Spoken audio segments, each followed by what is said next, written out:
All right, let's jump right into this explainer. Today, we're diving headfirst into an incredibly provocative text, specifically Chapter 9 of our source material, that lays out a frankly wild predicted future. It's a future where our complete reliance on technology has fundamentally replaced divinity. It's this fascinating, kind of unsettling look at the intersection of modern convenience and ancient philosophy.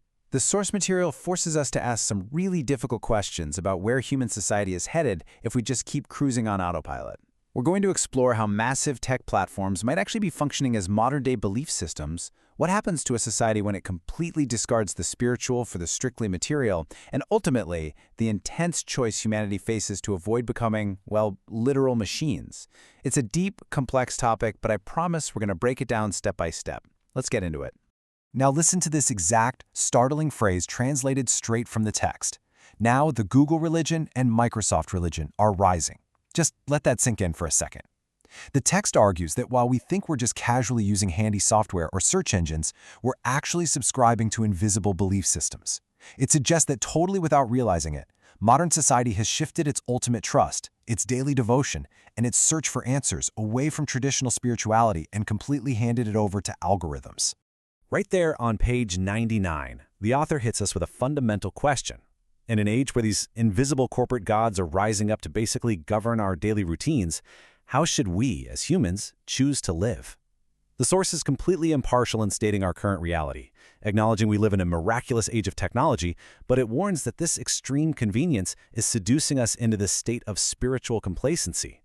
We aren't just consumers anymore, right? According to the text, we're becoming followers. So who exactly are these new deities?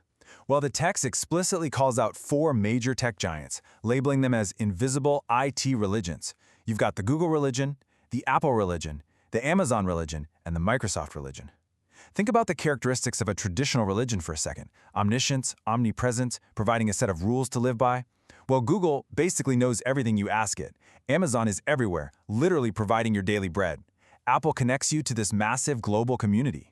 The author argues that just because these religious orders don't have traditional brick-and-mortar churches or visible altars, society unknowingly bows to them for the sake of convenience. We never even realize we've traded away our spiritual independence. Which brings us to the first major symptom of this shift. In Section 1, Mass Media and Hive Minds, a societal shift. Jumping over to page 107, the source drops a pretty chilling observation about mass media in this tech-dominated era. It describes modern media as this faceless entity.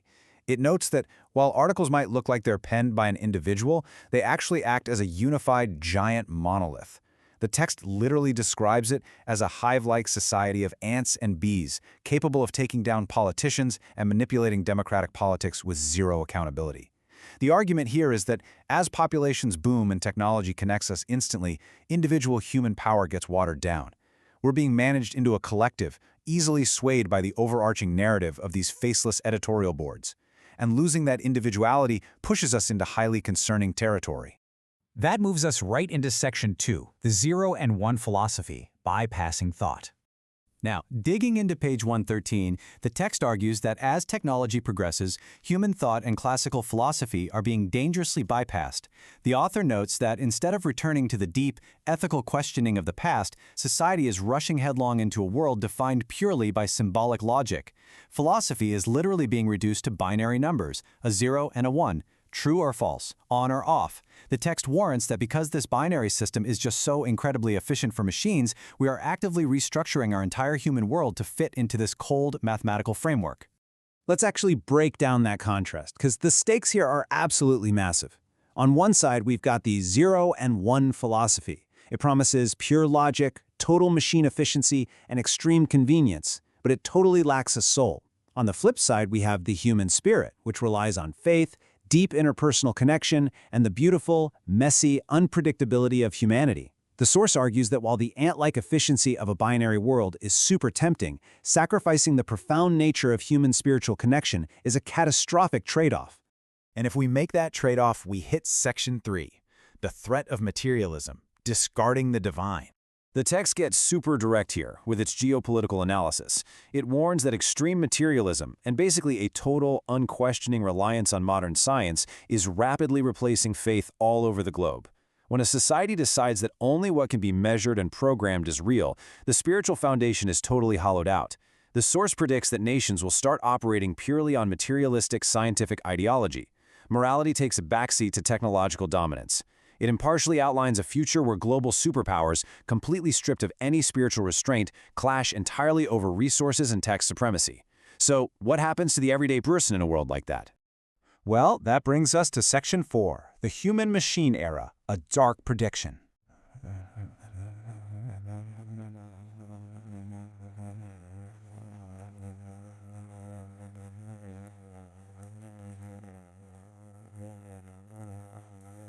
Okay, this is where we hit the darkest part of this predicted future, defined by a critical term from the text, human-machine theory, or in the original Japanese, Nogen Kikai Ron.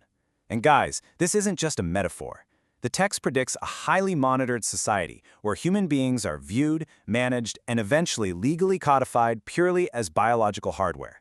If there's no soul, and if the world is just zeros and ones, then a human is simply a machine. A machine that needs to be maintained, repaired, or replaced for maximum efficiency. Over on page 114, the warning gets even more explicit.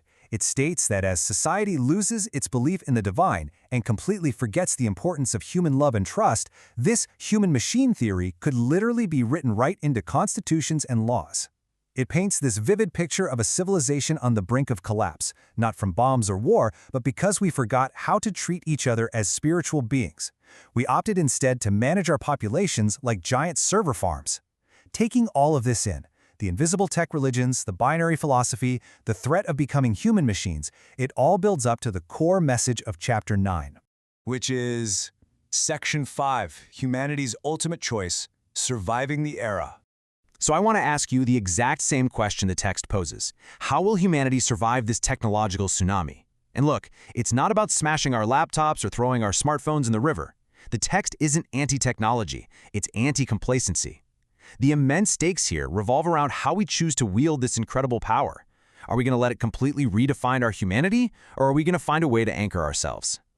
Here is the ultimate takeaway from the source material. A world without God will degrade into a highly monitored, hive-like society of ants and bees. The absolute only defense against that is an active return to faith. Humanity must reclaim faith and realize that humans are not mere machines. By consciously choosing to believe in something greater than the material world, and by prioritizing human love and spiritual value over pure mechanical efficiency, we prove that we are so much more than just biological hardware. So I'm going to leave you with this final, lingering thought to really chew on today. As you go about your week interacting with the Google religion or the Apple religion, ask yourself, are we actively choosing our future, or are we simply logging into it? According to this fascinating text, that choice is still entirely ours to make.